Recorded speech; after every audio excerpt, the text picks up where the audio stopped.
Welcome to She Rebel Radio, the podcast for high-performing women leaders who want to unlearn conventional rules, leave prestigious careers, and launch businesses of significance. Each week, She Rebel Radio brings you insights and advice from women entrepreneurs who transformed their prestige prisons into daring entrepreneurial success stories. Now, here is your host, Lulu Nins.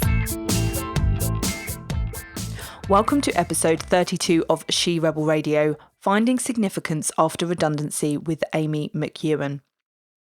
Now, before we dive in, ladies, I wanted to say a big happy International Women's Day to you, which is this Sunday. And we are in March also sitting in Women's History Month. So it's a really important month to remember the women that have come before us and paved the way, for the women that are continuing to do that. And remembering that there was a time not that long ago where, as women, we didn't have the platforms where our voices were heard. So at She Rebel Radio, we are celebrating over 30 episodes of the show over the past 5 months with 30 days of She Rebel Radio. So you will find across all my socials, I am sharing with you the first 30 episodes.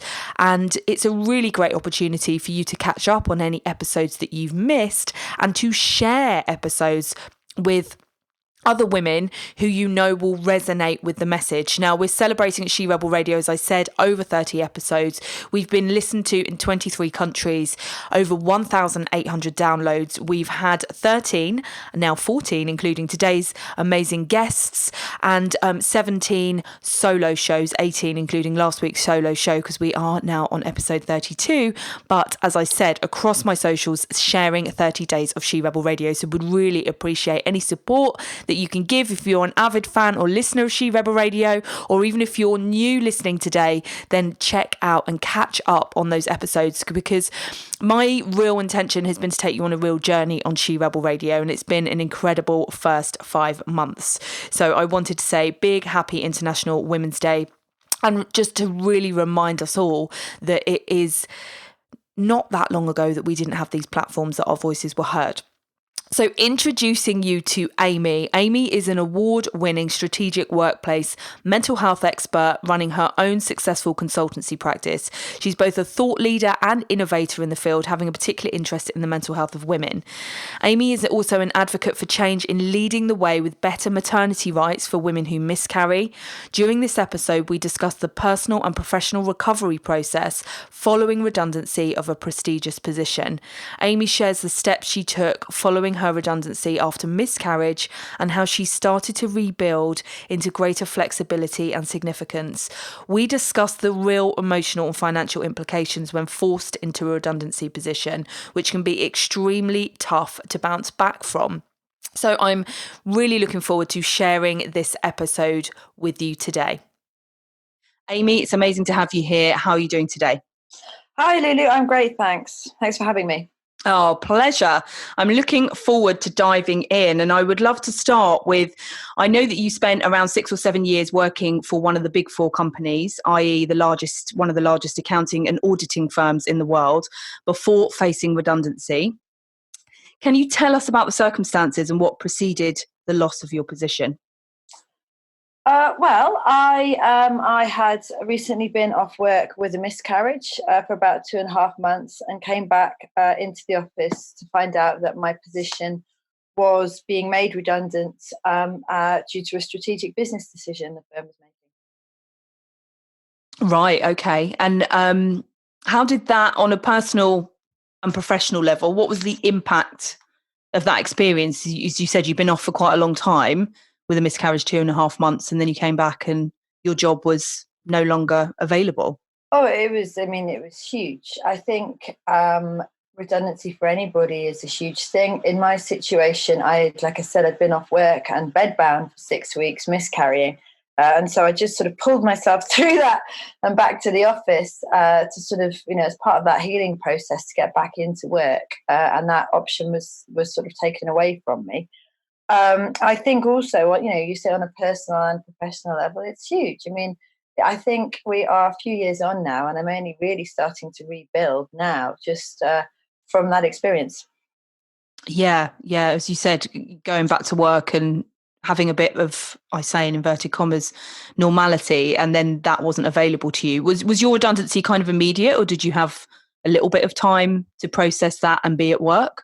No, it was immediate. It was part of a bigger round that was happening as the firm made strategic business decisions about which areas they wanted to be in. So it was, like I said, I found out about it 3 weeks after coming back to the office after this 2.5 month absence. So it was pretty soon. And obviously having just been through the miscarriage, which is a hugely devastating thing for women and for families, it was a real shock. Yeah, absolutely. And, so often in terms of kind of corporate culture, etc., that there's not always the space with strategic business positions to consider personal circumstances. Yeah, I think that's true. I mean, I work with a lot of organizations now writing mental health and wellbeing strategies. And one of the things that I encourage all organizations to do is when making strategic business decisions to look at individuals who might be affected by those and what's going on with them in their personal life, or whether they've recently been absent. Goldman Sachs is a company that does this very effectively. Whenever they do a redundancy round, which is an annual process for them, before anybody is told about what is going to happen to them, there's a whole kind of meeting around who will need support, where people are at before they're put through the round. Sadly, I think they are rare in taking that sort of approach. Yeah, it's amazing to hear that approach is happening though, and you are helping businesses with that. Well, yeah, I mean, as part of my day job, I help organisations write, totally end-to-end mental health and wellbeing strategies. And one of the things I see is that, wellbeing strategies can end up these sort of slightly fluffy mindfulness and a bit of mental health first aid, not as how we change the culture to look after people. And, all organisations are entitled to make strategic business decisions. But I think where we have not got it right as a society is looking at the impact on that and on individuals and families' health and mental health when those decisions are made.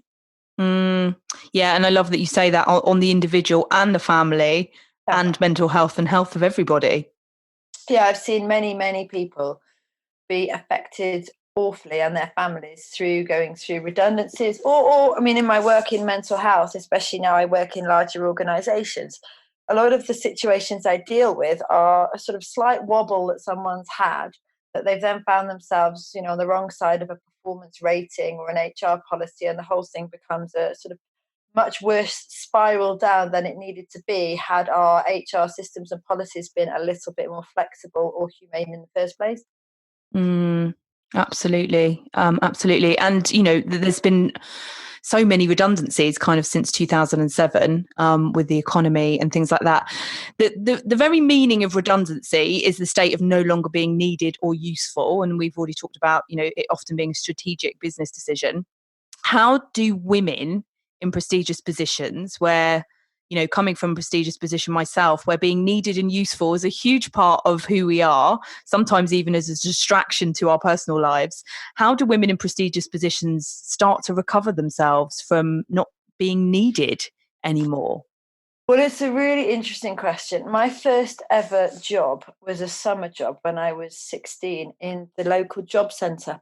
And I remember before we were allowed to speak to any of the clients coming into the job centre, we spent 2 weeks on a training course, which was about the meaning of work and the impact that work and feeling needed has on individuals. Because obviously in the job centre, people are coming through often in these situations. And it was quite eye-opening to me as to the value that we ourselves and society places on us due to our job, our position, how much money we're bringing home. As a society, the first thing we tend to ask each other is, what do you do? So your whole personality and your whole status and how you look at yourself and how others look at you is wrapped up in what job you do and, where you are kind of in terms of the career ladder often. And so having that taken away from you, often quite brutally overnight, can be devastating to both individuals and families. And that's before you even start to go down the route of the economic impact that has on a family with mortgages and childcare and other things. So redundancy for anybody is devastating. What I find quite depressing is that I am going to be 40 this year. Well, that's not what I find depressing, although that is depressing. Happy birthday. In the last 6 or 7 years, the number of my female friends who've been made redundant in or around pregnancy. So I work with an organisation called Pregnant Then Screwed, who are fantastic, supporting women in this situation. And they are called Pregnant and Then Screwed. Pregnant Then Screwed, set up by a lovely lady called Jodie Brearley, who has done amazing work supporting women across the UK who find themselves in this. But the stats are quite frightening. 100,000 women in the country are made redundant in or around pregnancy each year. 100,000. Yeah. And just on a personal level, being at the age that I am, I've seen at least 8 of my friends or my partner's friends' wives or girlfriends been made redundant in or around pregnancy. So I just think we need to accept that we still have a society and a corporate structure that just does not support women, and especially women who are going through anything to do with pregnancy or miscarriage or maternity. We just, I don't think the corporate world is particularly flexible for any women, but if you throw in the motherhood thing, then, the number of people I know who've been made redundant in or around that is quite frightening. Yet I can only name 2 male friends who faced redundancy. So I think we have a situation where redundancy is more skewed to women. So your original question was, how do you, survive that if you are a woman in a prestigious position? Well, I think the first thing is to recognise that it's not about you. Just because you haven't really worked, the redundancy might be happening to you. You're far more than your job or your position. To try and see it as a positive, to take stock and actually decide whether the role you were in and the career you were in was the one that you wanted, and to try and turn a pretty awful situation into a positive step forward, into moving more towards what you want to do rather than taking it as a rejection, which can often be the case. Absolutely, that's a great first step, and thank you for sharing the statistics, which are fascinating, and something we don't see often, that is redundancy skewed again, towards women, that we're receiving more redundancies, and particularly around pregnancy. I don't know the exact facts about numbers of statistics of women versus men in the UK. All I know is from my personal experience and interactions with other organisations. It seems to happen a lot with women in and around pregnancy or pregnancy-related issues, such as miscarriage, IVF. I'm not saying it doesn't happen in other situations, of course not. But there is, I think, a big problem that we don't really acknowledge as a society, which is that motherhood and the corporate structures we have at the moment don't really mix. And often when firms are making strategic business decisions, women can be penalised because of the way that firms are structured or measured and things for motherhood. Yeah, and I, in terms of working in the legal profession, would see, women who came back to work and worked part-time after having children were simply working 5 days in 3 days and being paid less for the privilege. And probably being measured by the same numbers that the people on 5 days were. Yeah, totally. Or being penalised against because they'd actually managed to reduce their numbers, but then they were regarded as less valuable by the firm, I'd imagine. Yeah, absolutely.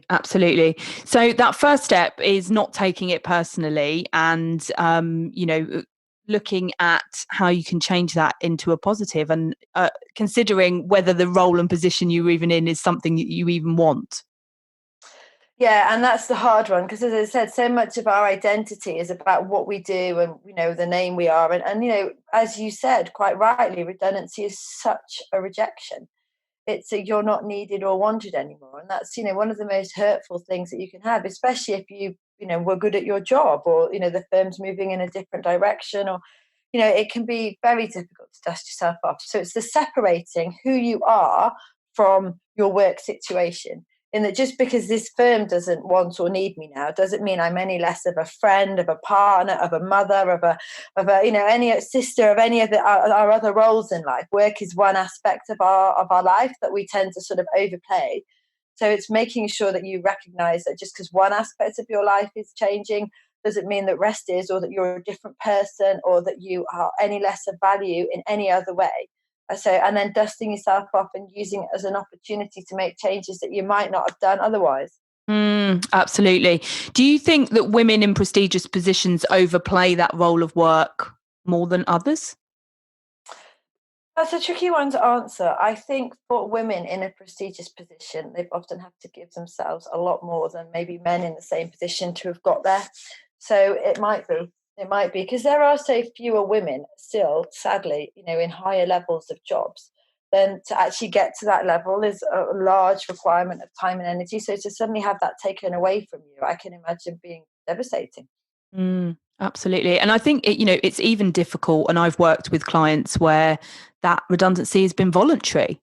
Yeah. They've taken it and they've wanted it and they've wanted to start a business, etc. But there is still that loss of value, identity, meaning, and all of that needs to be worked through. Oh, absolutely. I mean, the only difference between a voluntary redundancy and one that's forced upon you is that element of choice and control. So, yeah, I mean, with any major life change, even if it's, a chosen voluntary redundancy, you've still got a lot to work through. I think when it's forced upon you, though, it's that complete, it's like being when you're dumped. The difference between choosing to end a relationship and it being forced upon you is that extra bit, that you have to work through on top.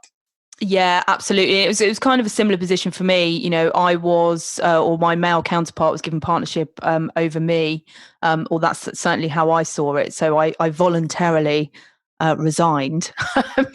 So I had a degree of control with that, but and I was grateful for that. But then there was still, a number of issues that arose for me when I did that. What other advice would you have, for women or men, in that returning back to normal or to an even stronger positioning after facing redundancy that's involuntary or voluntary? Well, I think take your time. I mean, obviously, it's my situation was somewhat skewed in that after I was obviously very physically and mentally unwell when I was made redundant, and so I had to pick myself back up from that, which was a long healing process. But I was also further complicated in that I then got pregnant again almost instantly. So I found that I couldn't go and get another job for the next 9 months because I was pregnant and no one would employ me.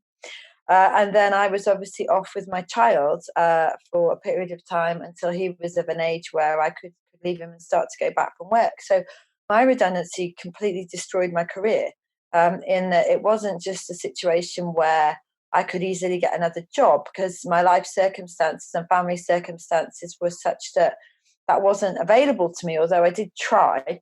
But, as I said before, society and motherhood has a long way to go. Trying to get another job pregnant was somewhat of a challenge and didn't happen for me. So we then, as a family, had to survive basically on one salary for almost 3 years, which was completely unplanned, living in central London with a mortgage and building work going on. So it was a real challenge.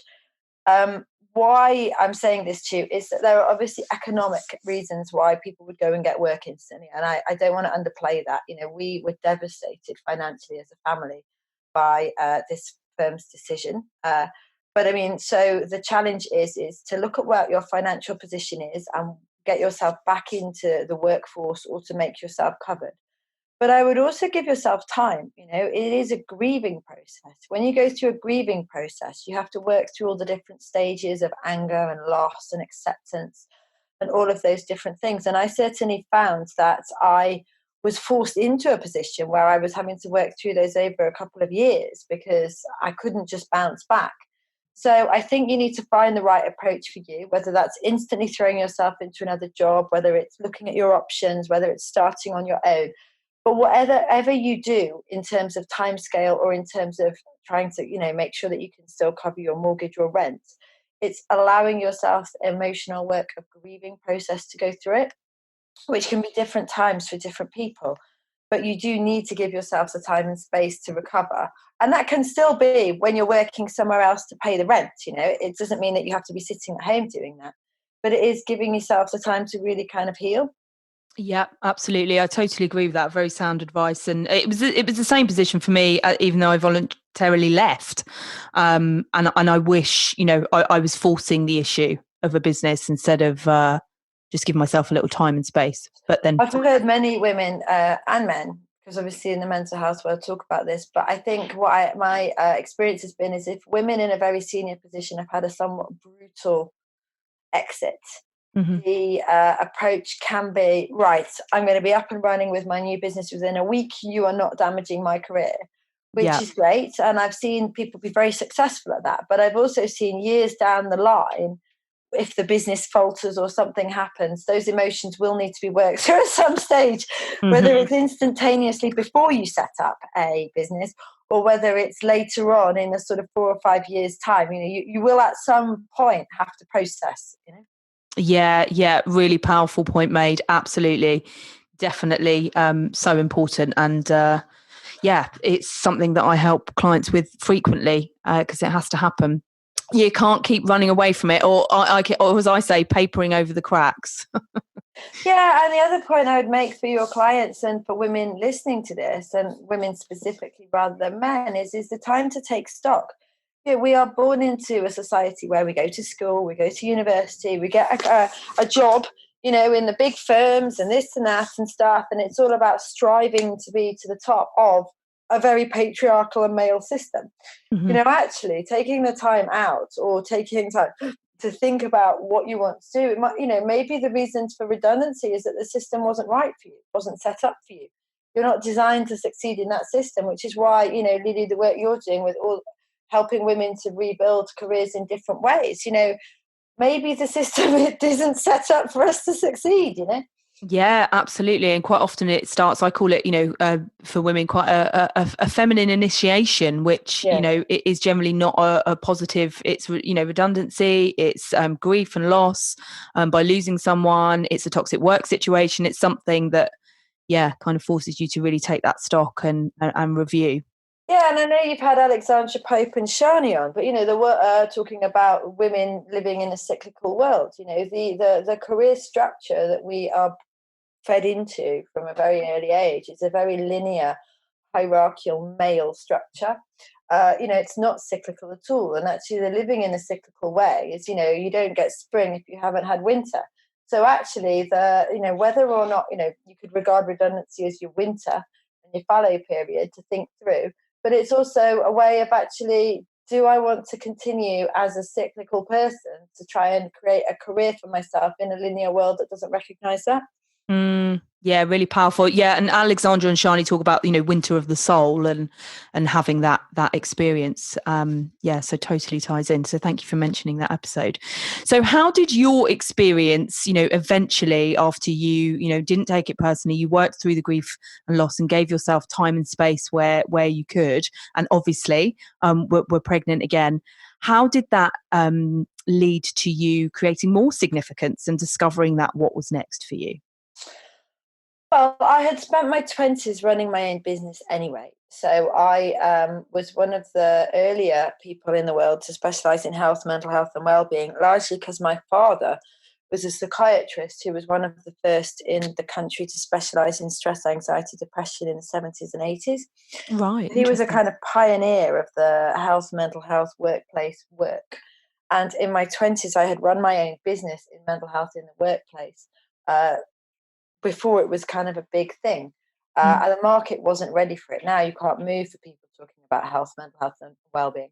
Yeah. But having run my own business before, I realised that I had unique experiences and that I've spent a lot of time putting in health, mental health policies and programs and tech tools into SMEs, into large public sector organisations. And the job I was doing in the Big Four accountancy firm was that I wrote and helped their employee relations team to implement their UK-wide health, mental health program. So I had lots of different experiences from corporate level to tiny level. So the reality is that I think it would be very difficult for me and my family at this point in my life for me to go and get a big job because we have a 1-year-old and a 5-year-old. And my partner is a partner in a different accountancy firm, so he is in the big corporate job. So I thought, well, I'll see if I can set up, a consultancy to go back to what I was doing and share my knowledge and experience, but in a way that actually we as a family can survive with 2 very small children, because 2 big corporate jobs doesn't have the flexibility you need for small children. So it was a way of rebuilding my career and doing the work I love, but trying to build it in a more flexible way for my family at this point. Yeah, absolutely. And how did you kind of start to paint that picture for you that actually that was the way forward?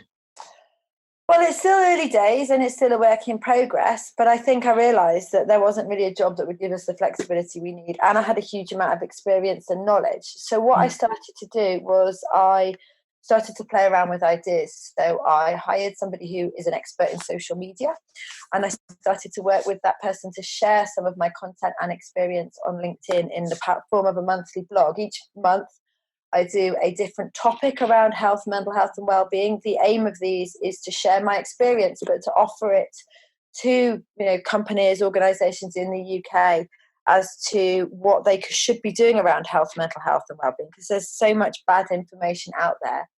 The idea was a kind of offering to see it would be helpful, but to see if there could lead into raising my profile, my brand, my network, and see if I could get some work off the back of it, which I have very, very successfully, which I'm very proud about. But it was a way of, how does a woman with 2 small children who's completely lost her network for the last 3 years rebuild without going and getting a job, because she can't. So it's a sort of a bit of an experiment. But my aim is to continue to build on that, on the health, mental health. My first client, I'm very proud, was a FTSE 100. So I've just worked with them to write their health and well-being strategy, which is their global one. So that was a wonderful first client to get. And so confidence building after obviously what had happened with the Big Four firm. And it was a global strategy. So that, again, really interesting. And then lots of other bits and pieces I do, and working and facilitating. So it's seeing whether I can build a platform and turn that into enough of a living for me and my family. Amazing. And I love how you shared with us, how gradual that journey has been for you, and the challenges that you've had as a woman who is a mother. Yeah, I think that's the thing. Redundancy is difficult enough to build back from. And I really am, when I will mention them again, because I'm so supportive of them, the organisation Pregnant Then Skewed, because it's so hard for a woman after children to come back into the workplace. Every book you read about motherhood and careers says the best thing you can do for your career is continue with the same job while you're of child-rearing age, because you've got a network and a expertise and people know you. But that fails to recognise that there are so many women each year that are taken out of the workplace through redundancy in and around motherhood. So you've got the double whammy of rebuilding with redundancy, but you're rebuilding from motherhood, which is, such a difficult thing anyway. You've got to try and create a job or a career structure that works around small children and nursery drop-offs and school pickups and half term. And the confidence, like the lack of confidence that you have as a mother coming back into the workplace anyway, because of how society views mothers, combined with the lack of confidence of being told that you're not needed and rejected by your last job, it's a huge thing. Yeah, absolutely. And is it how society views mothers? But on top of that, is it how prestigious positions and, more patriarchal business systems that were created by men for men still view mothers in the workplace? Absolutely both. I remember the first time I was still working for the Big Four accountancy when I had my first child. And I remember coming back into the workplace after my maternity leave. And there's a period of about 3-4 months where everyone's sort of looking at you to see if you are still as committed to your career and as driven as you were before you have children. A lot of women aren't, which I totally understand. But yeah, there's an expectation that, if you come back, you're not going to be as committed as you were. And it's also, you'll then find yourself trying to prove to the organisation that, you are, which is a challenge in itself, that I don't think men face quite the same way. No, and as women before children tend to be proving themselves, and then after that proving themselves. And, I know from my experience in the legal profession, even secretaries who wanted to work part-time were looked down upon.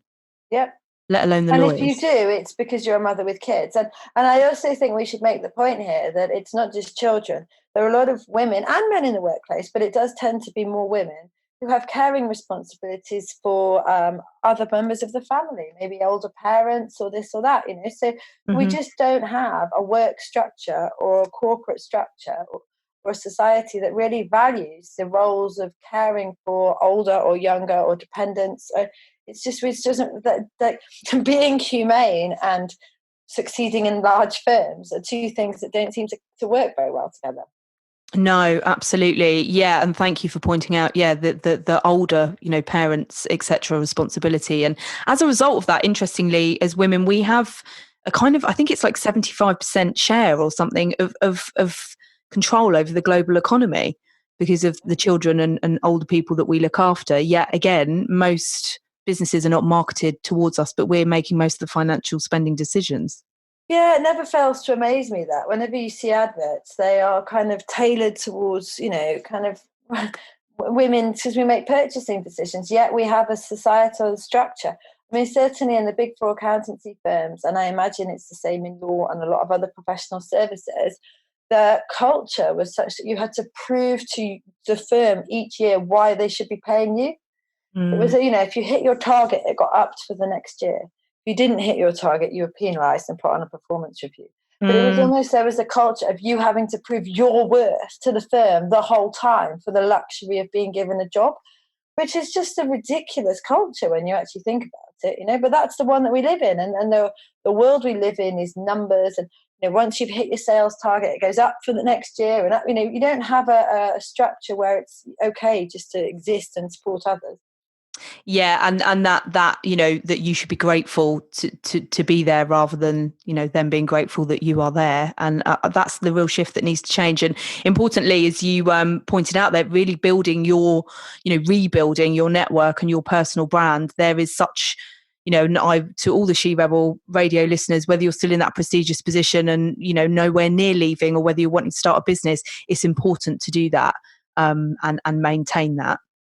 Where you can. And I think the work you're doing, Lulu, is fantastic, but I think also social media, actually we are in a very interesting position at the moment where you have opportunities that we didn't have before. I mean, remote working, flexible working, social media.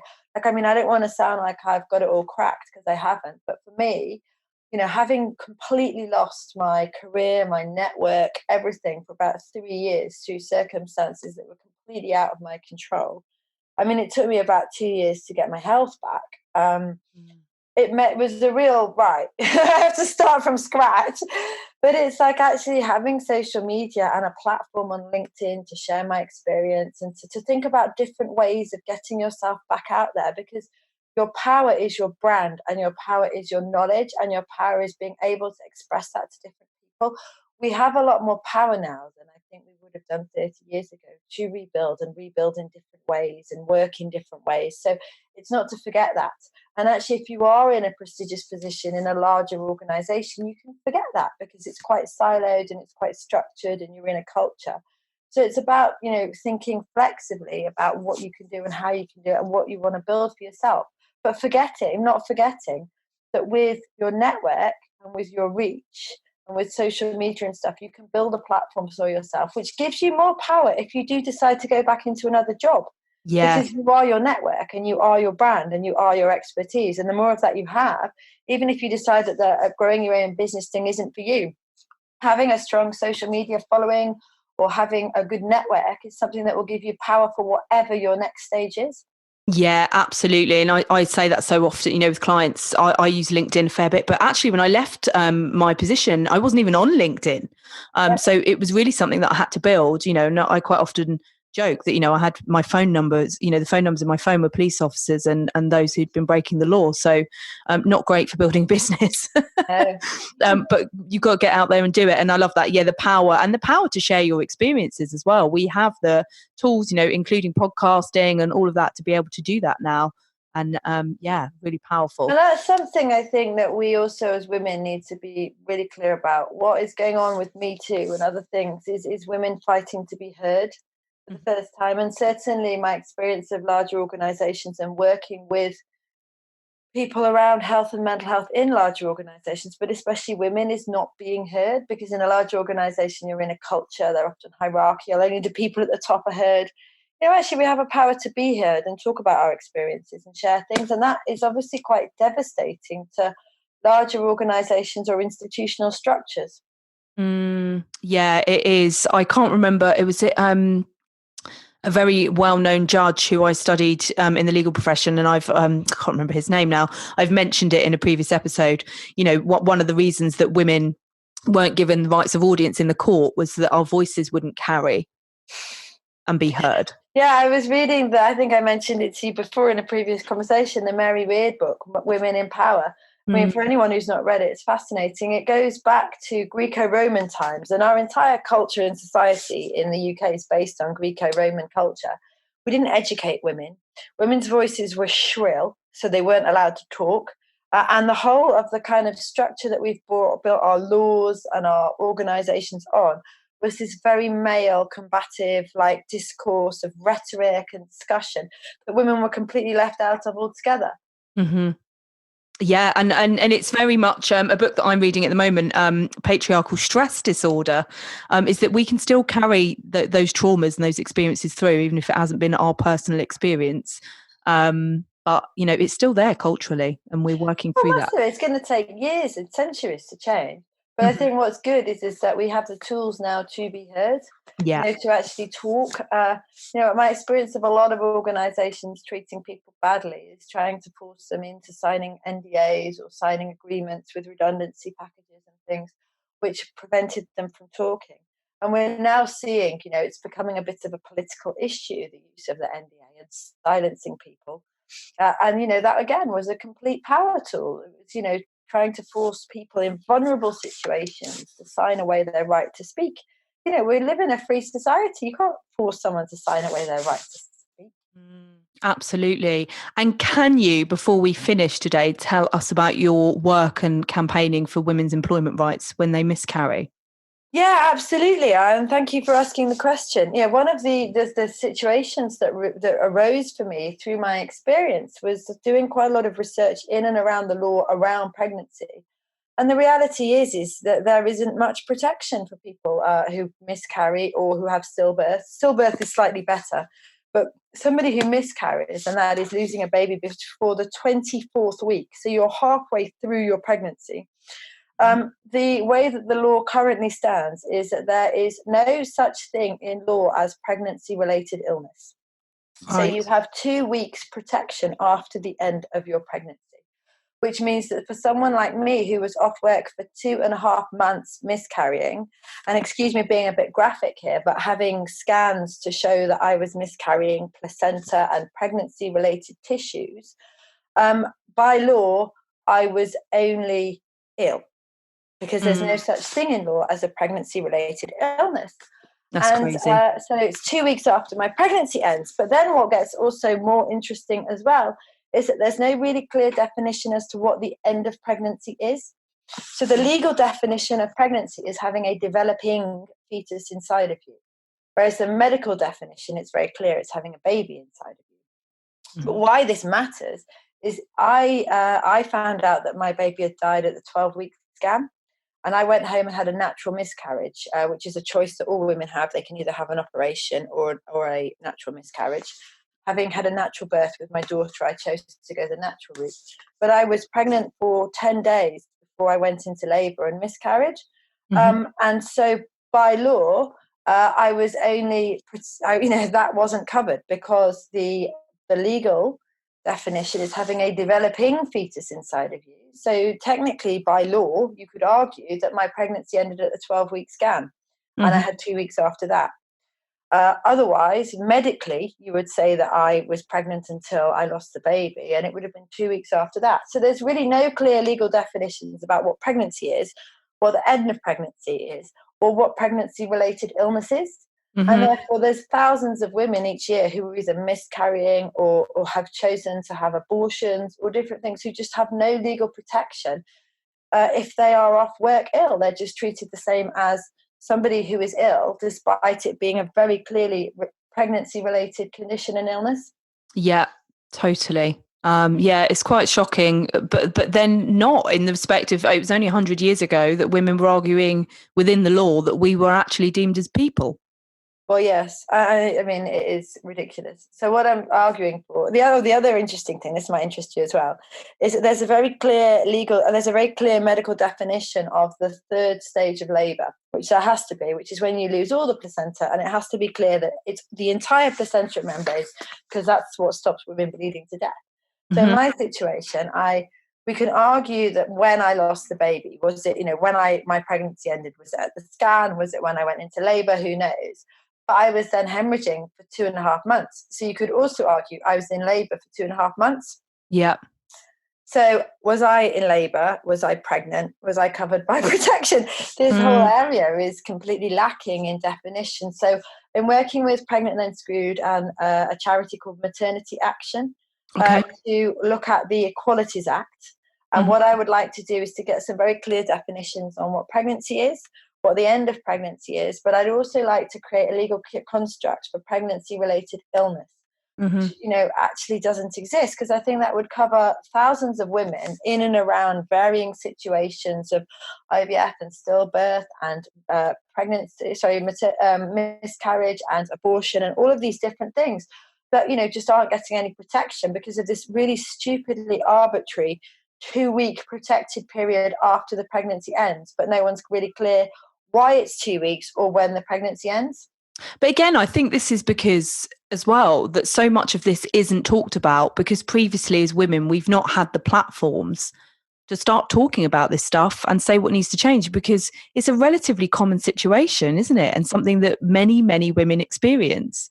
And yet it's not changing. 1 in 4 pregnancies end in miscarriage. Admittedly, not all of them are 2.5 month ones like mine, but there are people, when you think through the workplace, how many people say I've been off work with a miscarriage?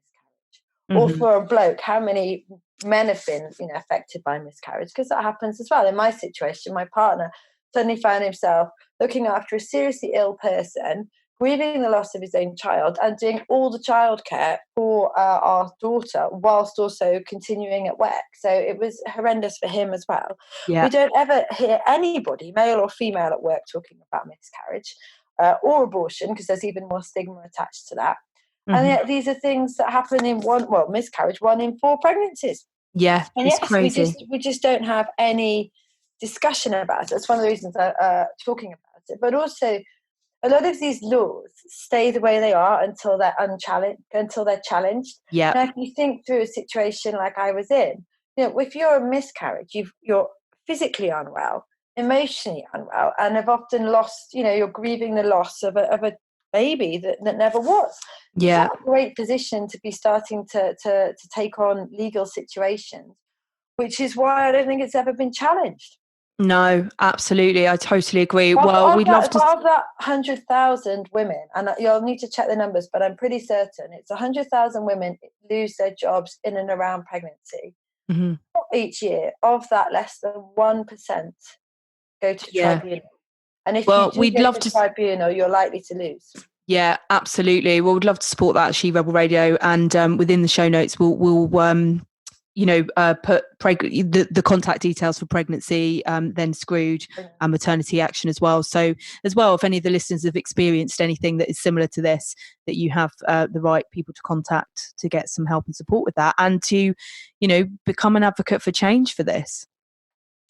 Yeah, that would be great. And I'm obviously happy. My details will be below to hear from anybody or to just, share any stories with anybody that wants to contact me. I've had quite a few, lots of women reach out with varying situations, and men too, who really want to support this being changed. So I think the more we work together, the more we can support it for our daughters. Absolutely. Thank you so much, Amy, for being with us today. Is there anything else you want to share before we go? No, just thank you very much for having me. It's been an absolute pleasure. Oh, it's been a pleasure to have you. Thanks for listening to She Rebel Radio, the podcast for high-performing women leaders who want to unlearn conventional rules, leave prestigious careers, and launch businesses of significance. She Rebel Radio is executive produced and hosted by women's advocate and coach Lulu Mins.